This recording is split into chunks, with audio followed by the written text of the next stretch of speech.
Hello good morning, મારું નામ છે ડાબી નિખિલ.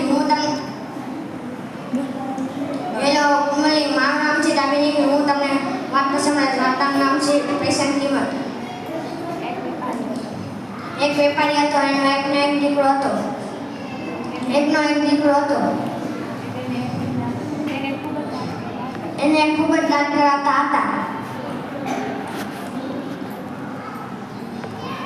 જેમ જેમ એ મોટો થયો તેમ તેમ એ પૈસાની બહુ વાપરતો હતો.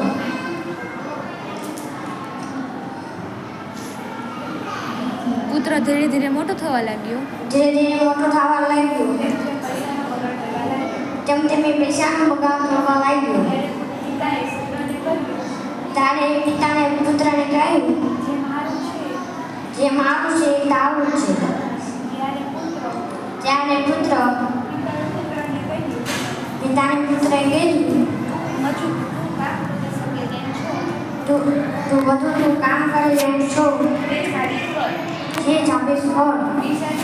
બીજા દિવસે એ કામની શોધમાં ગયો. તેને એક કામ મળ્યું. એક ગોદામમાંથી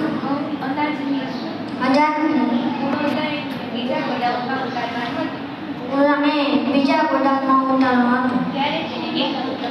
ત્યારે એને ₹1 મળતો. એ સાંજે એક પિતાજીને આપ્યું. પિતાજી કશું બોલ્યા વિના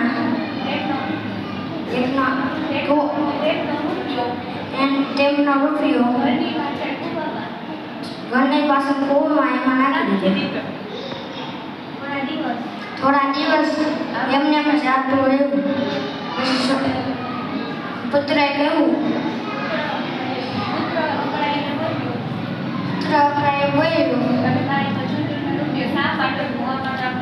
મારી કાળી મજૂરીનો છે, હું મજૂરી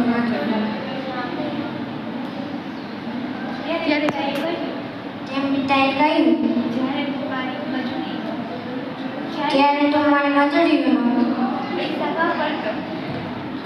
પૈસા વાપરતો, ત્યારે મને કેવું લાગતું. તે સમજાયું તને? તે સમજાવ્યું તને. પુત્રએ માફી માંગી કહ્યું, હવે પિતાજી, હવે હું પૈસાનો બગાડ નહીં કરું. Thank you.